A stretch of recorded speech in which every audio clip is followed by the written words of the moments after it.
Kw'izina rya Data n'irya Mwana n'irya Mutima Mweranda. Morano mukama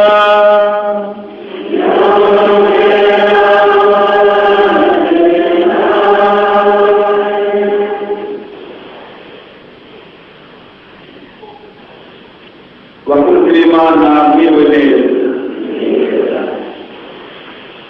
Ndagira munkundire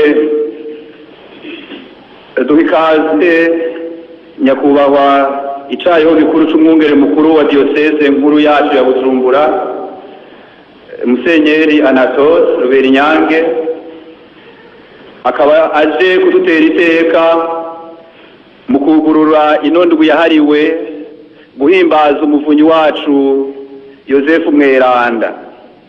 Turamukengurukiye cyane kubona yashoboye gushika ngaha ngo adufashe. Turamuhaye ikaze, tumukomera amashyi.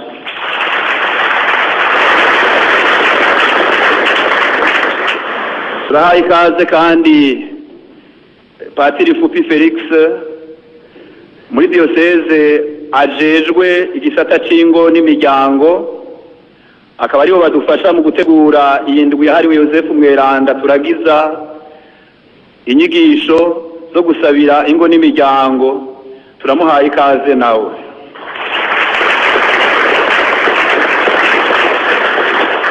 Turabahaye ikaze namwe bakristo ba paruwasi yacu yaragizwe Yozefu Mweranda ngaha mu Ngagara, kubona mwaje kugira twugurure ino ndwi itwinjiza mu guhimbaza ku buryo budasanzwe umuvunyi wacu. Icivugo mwaracumvise abasanzwe bari ngaha, tumurikiwe canke twisunze Yozefu Mweranda, turonderere hamwe twongere dutunganye neza itunga ry'umuryango. Ico nico ciyumviro tuzokogako muri ino ndwi yose. Nagira rero ntiriwe ndateba ko ndabahaye ikaze kandi tukaramutsa n'abavukanyi bandi bariko bakurikira iyi nkuka y'imisa isamiriza y'umuvyeyi wacu Bikira Mariya. Mwese ndabahaye ikaze kandi umukama atuje imbere muri ino ndwi, tuzokunguke vyinshi tugire Kristo.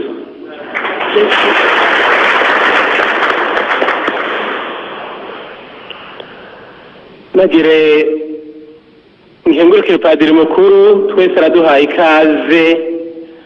ikaze uyu munsi, mugabo ni ikaze muri iyi ndwi yose yo kwiyegereza umuvunyi Yozefu Mweranda, kumuha ikibanza kinini hano muri iyi paruwasi yitiriwe, kugira ngo koko akandire iparuwasi, maze iki kivugo umugambi mufise ukomeza ingo n'imiryango uhezuzuje mu ngiro, n'ibivyo mu majambo gusa, mu vyifuzo. Ijambo ry'Imana twisunga ni ry'uyu munsi. Turaza kumva ko ukwemera gushikana umuntu kure, kumushikiriza ibitangaza, kumuha vyinshi. None Yozefu Mweranda yaremeye, maze ibitangaza birakogwa kw'isi kubera yemeye. Ese natwe twokwemera Imana idushikane kuri ivyo vyiza, kuri ivyo bitangaza tuguma dusigwa biriko biraba. Imbere yo gushikiriza Imana igisabisho cacu, duce bugufi dusabe ikigongwe, dusenge turi beza. Ndirega ko Imana rugira vyose.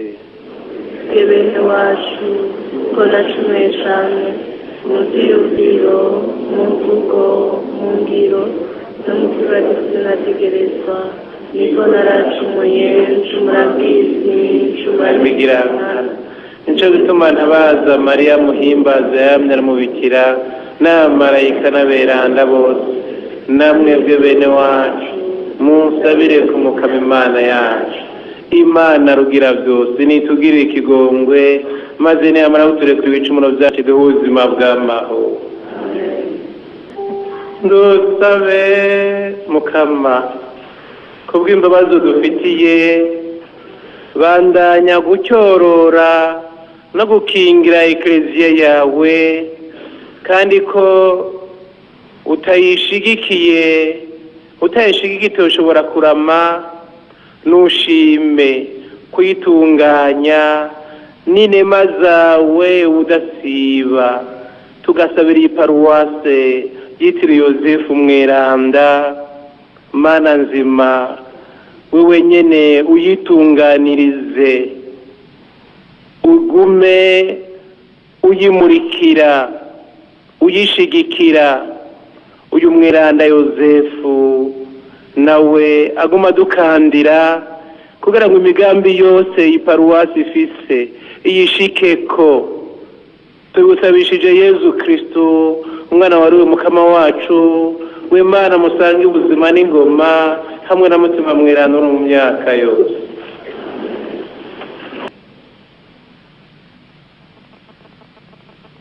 Ibyo dusoma mu gitabo cya kabiri c'Abami.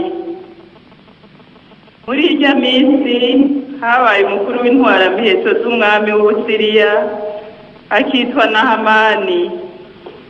Yari umuntu w'umupfasoni kandi n'umwami yari yaramutonesheje, kuko ari we yari yatowe n'umukama mu gutikiza abansi b'Ubusiriya.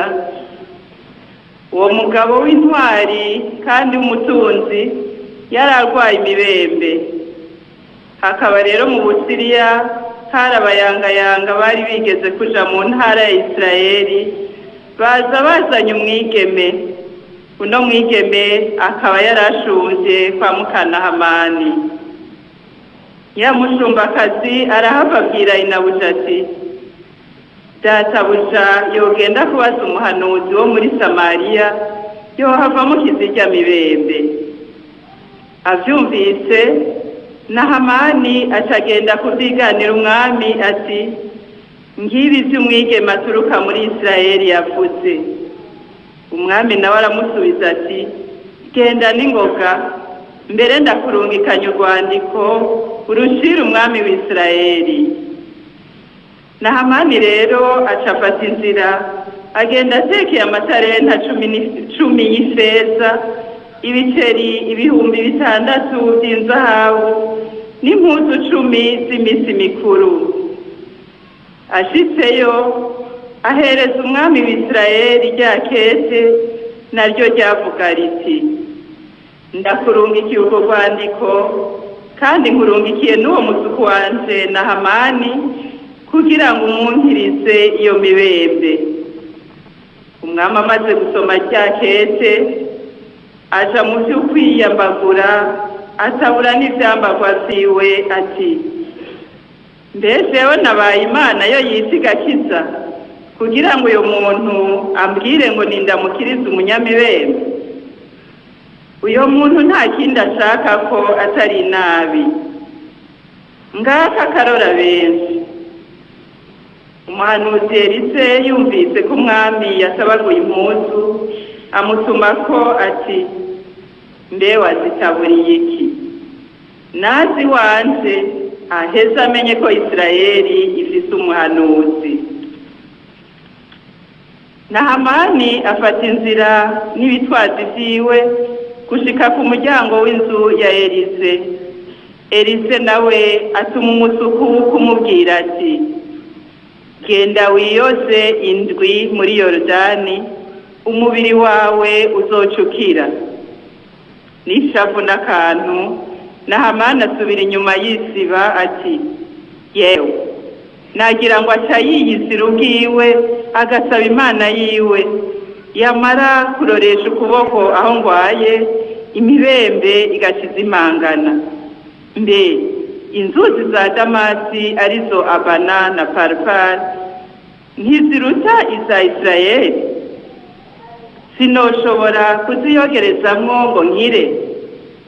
Uno nyene ishavu riramujugumbya aca aragenda.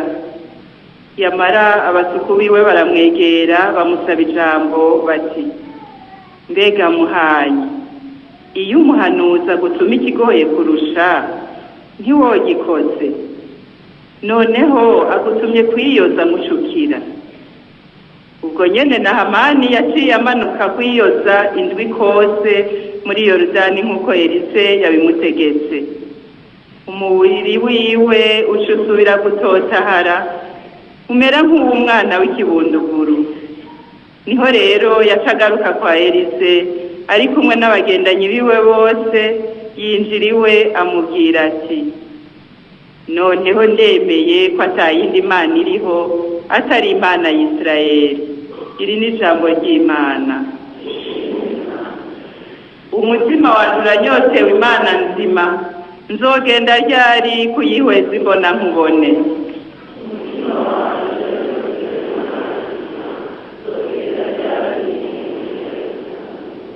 umwinyemera inyotewe yirukira isoko niko umutima wanje uguhurumbira mana mfise umutima wanje uranyotewe imana nzima nzogenda ryari kuyihweza imbona nkubone umutima wanje waranyotewe imana ariyo mana nzima mbega nzogenda ryari kuyihweza imbona nkubone umutima wanje uranyotewe imana nzima nzogenda ryari kuyihweza imbona nkubone ndungikira umuco wawe n'ukuri kwawe maze bindongore binjane ku murwa wawe mweranda nshike no mu birimba byawe umutima wanje uranyotewe imana nzima nzogenda ryari kuyihweza imbona nkubone nzoheza nshike kwa altari y'Imana kwa mana nyene ariyo kanyamuneza kanje nzonezerwa nkuninahaze ngucurarangire mukamamana mfise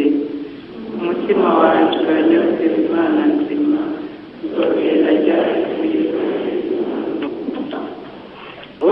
umukama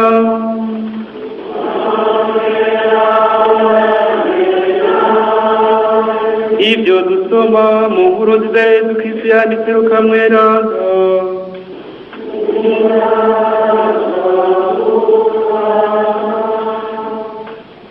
ngo aze i Nazareti Yesu arabwira ishengero mu isinagoga ati nukuri ndabibabwiye nta muhanuzi n'umwe yumvirwa aho yavukiye kandi ndababwiye ukuri muri Isirayeli hari abapfakazi benshi mu gihe cya Eliya hamwe imvura yatara mu myaka 3 n'amezi 6 hagatera inzara ku isi yose yamara Eliya ntiyarungitswe ku mugore n'umwe atari ku mupfakazi wo muri Sidoniya Iserepta hari kandi abanyamibembe benshi mu gihe cy'umuhanuzi Elize nta n'umwe yabakizemo atari na Hamani umunyasiriya mu kumva ivyo basiye bose banigwa n'ishavu mu isinagoga bavuye hasi baramuhindira inyuma y'igisagara bamujana gushika hejuru ku musozi igisagara cyari cubatsweko ngo bamucuranguze ariko we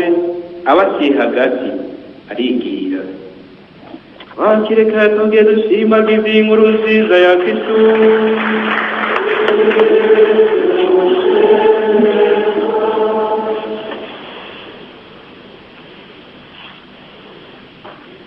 murumvise iri jambo ry'Imana rijanye n'uyu munsi indwi ya gatatu ikarema ku munsi wa mbere turahamagariwe rero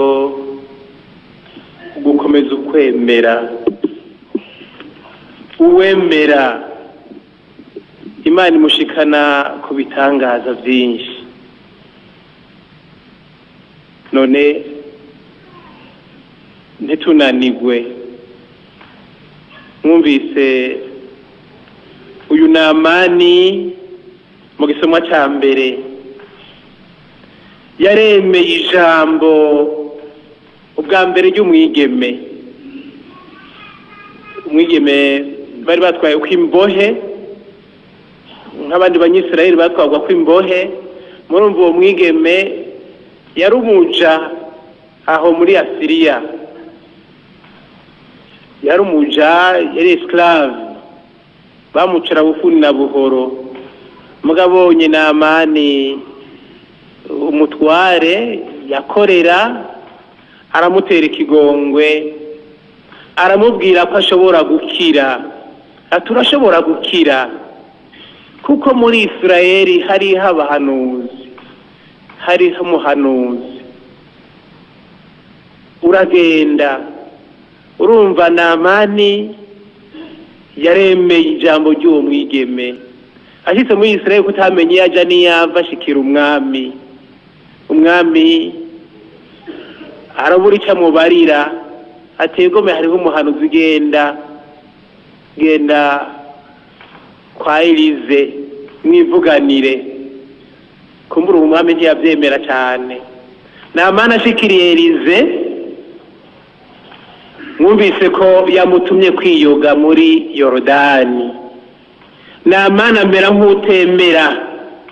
Muri Yorodani nta nzuzi iwacu zihari. Ariko bavuga ati none ko yagusabye gito kubera ko utemera, genda ugamburukiriye umuhanuzi. Mwumvise ingene yaciye akira ubwo nyene kwijambo ry'umuhanuzi. Hama Namani araheza arakogwa ko ku mutima ati nta yindi mana iriho atari Imana y'Isirayeli. Ubu ndemeye, ukwemera kwe kwarakomeye. Tuhakura icigwa c'ukwemera, urugendo rw'ukwemera. Umuntu ari kw'isi ari mu rugendo rw'ukwemera. Uko tugenda tubaho, tugume dutera intambwe dukomeza ukwemera kwacu. Twishimira Imana, nta kinanira Imana. Yesu ati uwemera, niba wemera uzobona ubuninahazwa bw'Imana. Ni muri Yohani gabane cya 11 karongo ka 40. Niba wemera, ni wemera uzobona ubuninahazwa bw'Imana.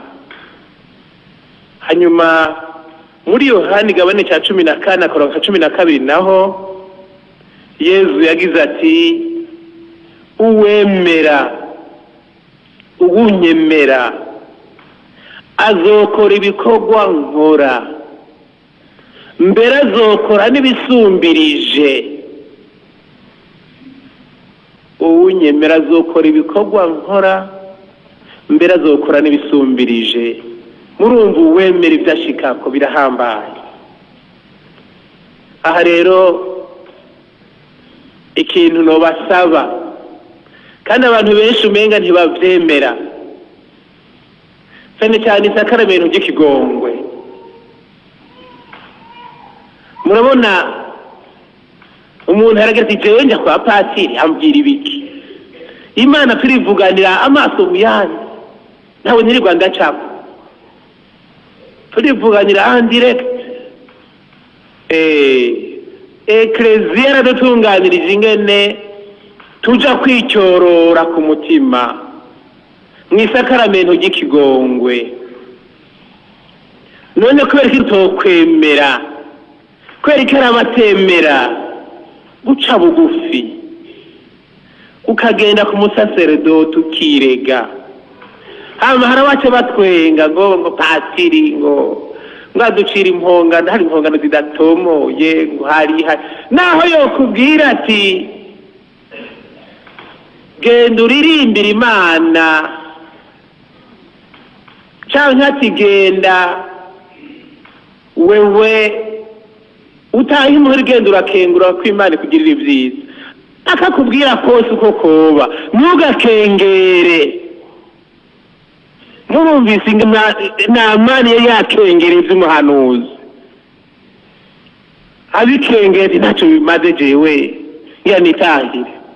Mugabo agamburutse gusa yaciye acyorogwa umubiri wose amera neza cyane. Ugende mu cemerezo, uce bugufi uzokira, kandi impongano baguciriye uzirangure. Yesu yaramaze kudupfira, ntihazogira ngo arondere ngo impongano z'amananiza. Yesu yarikoreye amabi yose ububabare bwose twe gusa ni ikimenyetso kugira ngo dusubire mu bunywanyi bwacu n'Imana. None turatumiwe rero kudakengera ijambo ry'abahanuzi.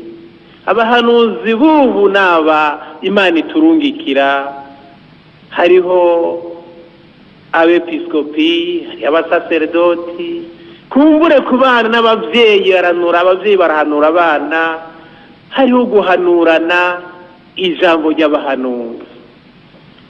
Hanyuma mwumvise ingene mu nkuru nziza Yezu yabigarutseko, ari wabo baranse kumwumviriza, nawe ati yego baraca umugani bati nta muhanuzi mubi wabo, ati ni naco gituma mu Banyisirayeli abakiza ari bake. Ati igihe c'umuhanuzi Eliya umupfakazi w'i Sarepta, Imana yaramugiriye ibitangaza kubera yemeye. I Sarepta muravyibuka, murabona nk'umuntu yozi wawe araje, kumbure utwo wari wateguye two gufungura usiganye utuntu duke cane mu rugo. Uwo muntu acitse ati nta ngorane, nuduteke tudusangire. Muri mwe bwoca ateka ngo basangire n'umuntu atarazi ninde gantuze we. Musangire no muntu abana bawe ntubahe namba, ari utwabo kandi. Uyu mupfakazi yaremeye ijambo ry'umuhanuzi, ati twufise twose shirako tudusangire. Ntugire ubwoba, ukaburumva kubera ukwemera. Yaratetse ati basi nta kundi. Mugabo utwo tuntu ko yari karagabura ngo twaguma twuzura, ntikwigeze dukama.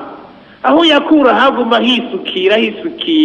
Igitangaza carabaye, igitangaro carabaye. N'igihe ca Namani murubise kwitangaro cabaye. Erega n'igihe ca Yozefu igitangaro carabaye. Yozefu yaremeye. Murabona umuntu w'umugabo yateguye kugira ubugeni, akabona yuko bagira bubakane hari ibintu bidatomoye. Nazi ngo ni indoto, wego ni indoto ibaze. Mugabo Yozefu yaremeye ijambo Imana imubwiye, yarazirikanye, aremera Imana iramumurikira.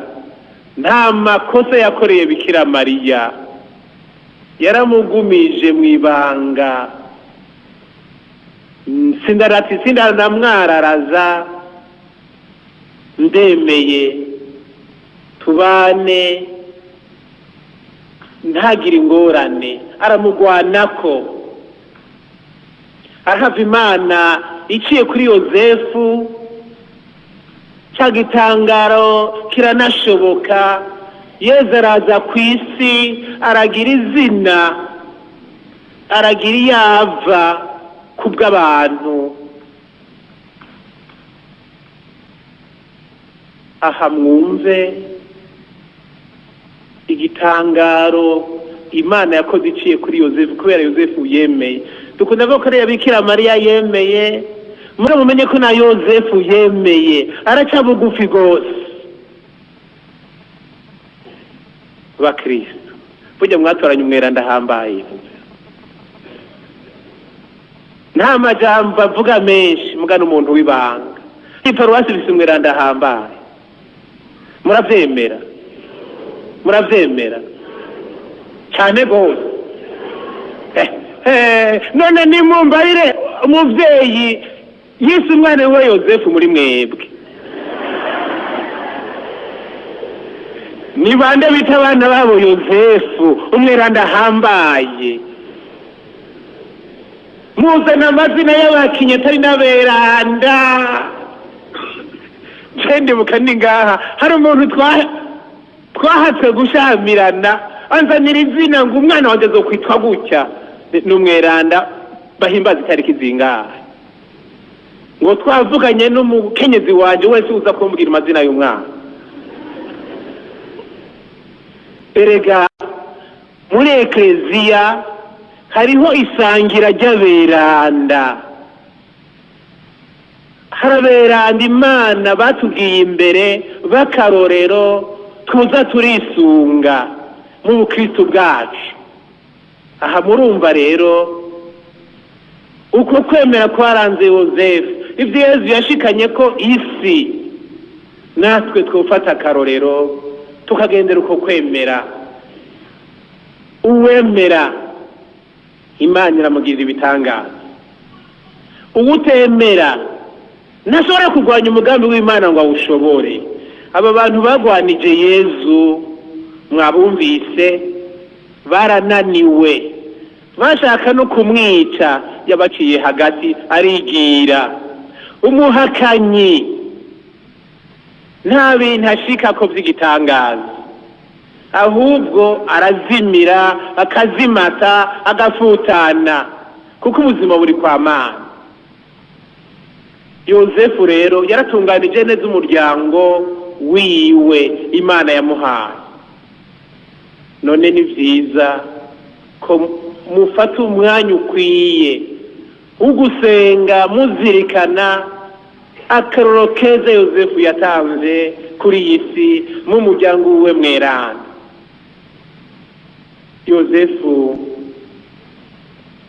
yarakoze birashimwa maze araha urukundo rudasanzwe Yezu burya Yezu yari umwana yaravoma urukundo akavoma uko gusenga uko kwemera ku bavyeyi biwe baramwigishije baramwonsa ukwemera hari abavyeyi bagira ngo umwana azironderera batisi mazokwigira gute oya kujya umuvyeyi yonse ibera umwana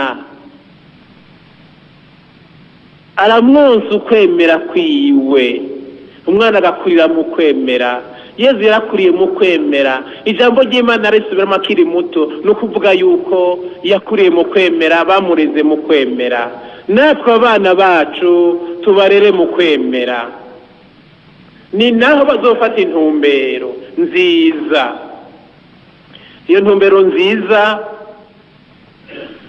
ngira ngo nico kivugo cy'iparuwasi gutunganya neza ivy'umuryango itunga ry'umuryango abantu benshi barajyana ingo zigasambuka kubera ivy'ubutunzi batavyumvikanako bagasambura urugo rwabo mugabo burya ivy'ubutunzi baza kubipfa cyane cyane kwa kwemera kwabo kwasambutse mu mitima urugo ni babiri ukwemera gukomeye mu bubatse kurakomera no mu bibondo kukavyara ivyiza vyinshi rwa rukundo kwa kwizigira kwa gusangira ibirura gusangira ibisosa eka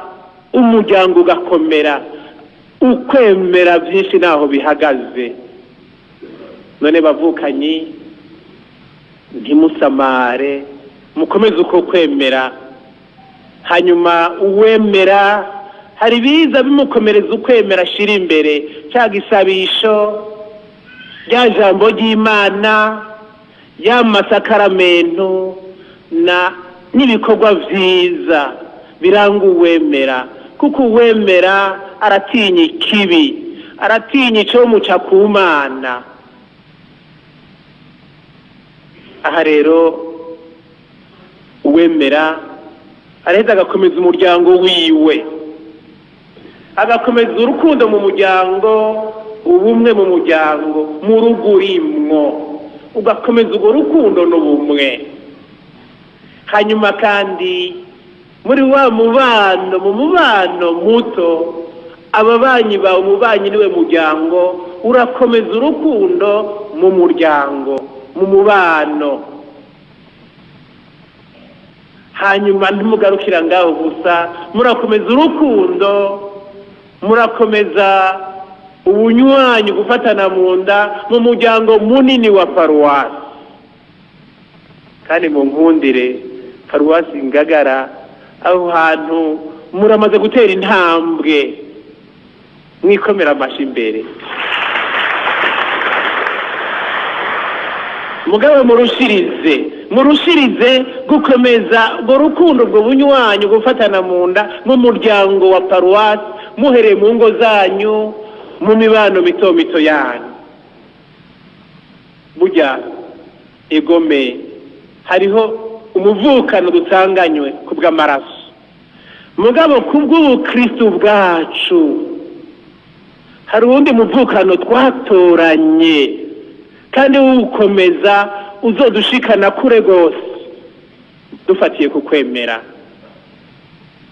Je mu nkundire hari akantu namwe nsoma tugasangire.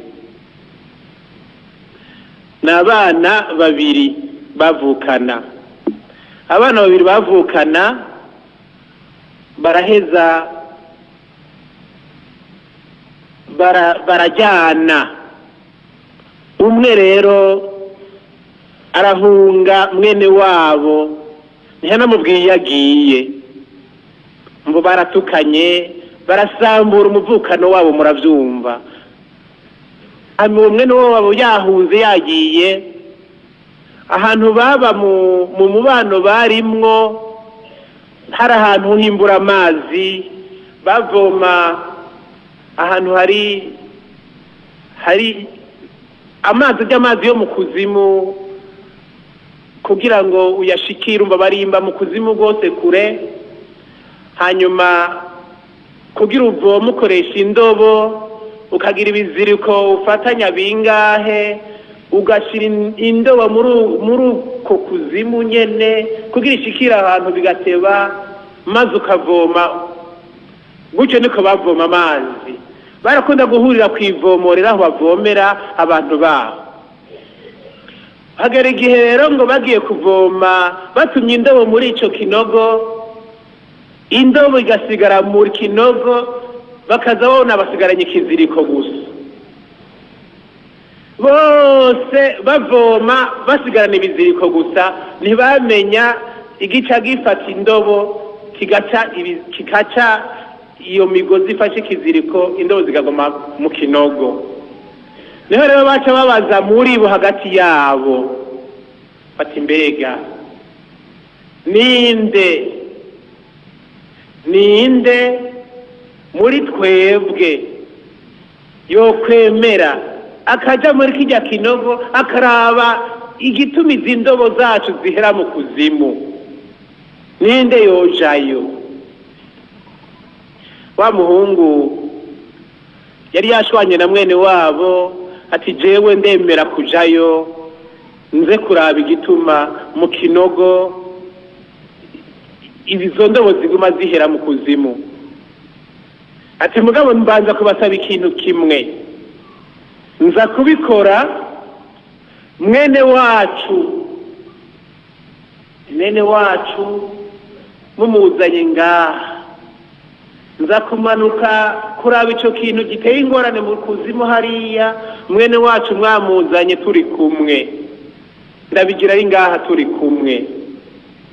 Emwe bantu bariruka ngo hirya no hino baja kurondera uwo mwene wabo iyo yahungiye.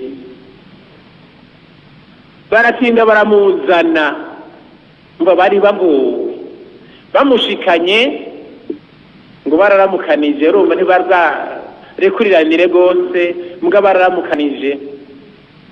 Hama uwo mwene wabo ati murakoze cyane, kwashitse ndashobora kuja kuraba mu kuzimu ingorane ziriyo.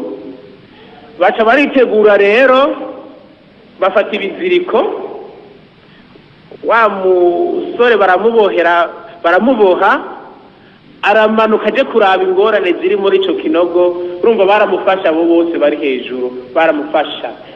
Arashikayo asanga ngo hari inguge yaziraca ibiziriko, indobo zigasigara mu kuzimu. Acagwana n'iyo nguge rero, baragwana n'iyo nguge arayica. Ayishe ayishira ku rutugu, baramukwega asubira duge abasanga iyo bari. Aha rero bariko barakwega, kuko urumva yishize ku rutugu babona inguge, ntibabona uwo muntu ko ariko araduga. Babonye iyo nguge, abo bariko barakwega n'ibiziriko bose baca barahunga. Bahunze bose, umwe mwene wabo wewe ntiyarekwiye ngo ahunge, yaragomeje imigozi, arihata arakwega mpaka ashikane mwene wabo hejuru imusozi.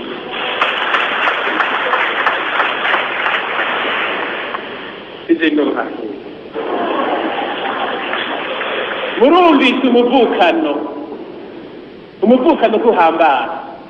Niba bavukana bashwanye bagize gute kurekuranira gukundana, agati k'urukundo kaguma, murabyumva gasumba vyose. Bose barahunze bariruka, mugabo bonye maraso basangiye ntibarekuranye bakristo umundagara. Mwaravukanye mwese mufatane mu nda, nimurekurane. Ubwo rukundo ruzubakana ku bintu byinshi, ubwo muvukano ruzubakana ku bintu byinshi.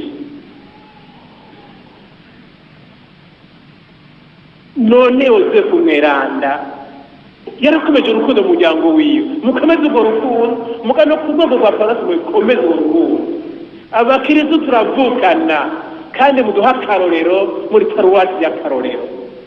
Tubisaba Imana ikizobishikana ni ukwemera, mukomeze uko kwemera, nibyo byose byotuma mwemera gusumba. Iyi nzira y'ukwemera nta kindi kizoduhurukiza atari ibyo byotwongerereza ukwemera. Dusabe ntitunanigwe.